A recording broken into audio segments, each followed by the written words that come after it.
Bom dia, sétimo ano. Vamos retornar à nossa atividade na página 69, livro de vocês, o poema visual. Então, o poema visual que nós vamos ver é diferente desse que nós vemos no nosso dia a dia. Por quê? Porque ele não vai ter tantas regras, tá? A rima dele vai ser diferente. E esse poema visual, tá, que nós vamos ver aí, que é o Pêndulo, de Léo Cunha, faz parte do concretismo no Brasil. O que é o concretismo no Brasil? Né? O concretismo é geralmente visual e verbal, podendo ocupar todo o espaço de uma folha, diferente do que nós vimos nos outros. Ele elimina o quê? Os versos e a pontuação. Esse movimento não se restringiu apenas à literatura.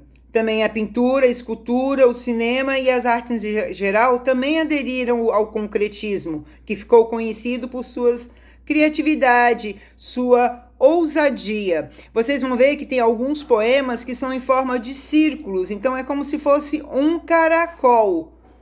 É a fala, é a retratação que eles têm daquele. Então nós vimos isso aí, né? Nós temos assim o auge, né? Ela foi lá no início, né? A arte concreta foi o poeta, o quê? Francês Mallarmé, que começou com essa ideia.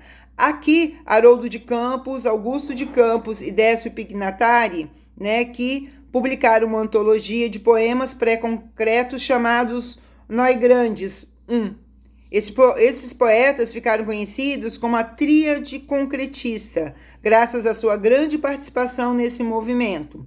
Então aí depois nós temos o quê? Uns dizeres, né? A biografia do Léo Cunha, né? De 1966 e continua vivo entre nós, né? Então aí, virando a página do livro de vocês, na página 70, nós temos o exemplo. Tá vendo a diferença do poema concretista? O pêndulo não faz isso? Então a poesia vai fazer como se fosse um pêndulo, como se nós estivéssemos vendo um pêndulo, né? Por que você acha que o poema foi escrito dessa forma? Porque ele representa o balançar do pêndulo, né? O pêndulo fica fazendo assim, né? Então ele representa esse balançar. O que o formato desse poema lembra, com base nele, sobre o que você imagina que irá tratar? Então, sobre os movimentos do pêndulo. Agora leia o poema visual e veja como ele se estrutura e de que assunto ele trata. Olha lá, o pêndulo. No relógio de parede, os segundos brincam de gangorra.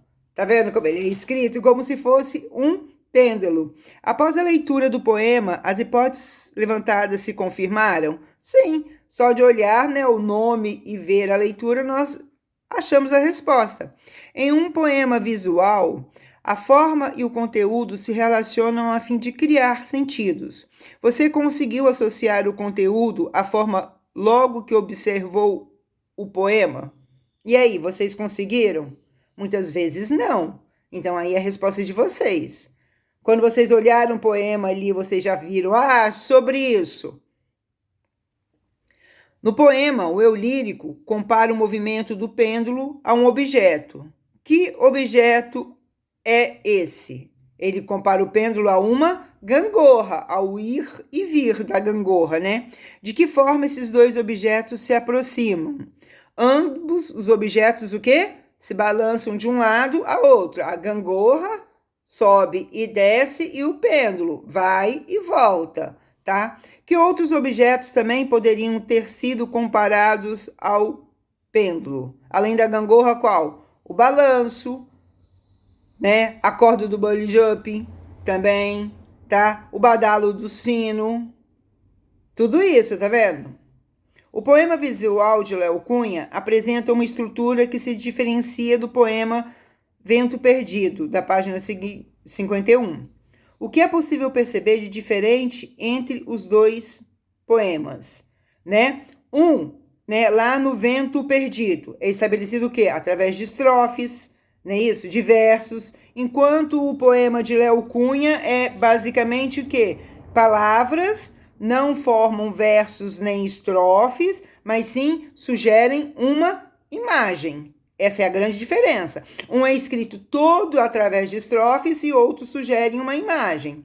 Apesar das diferenças, porque os dois são considerados poemas, porque ambos têm a intenção de provocar sensações, sentimentos, reflexões pelo uso de recursos poéticos, tá? Como o jogo de palavras, a sonoridade, a imagem em movimento.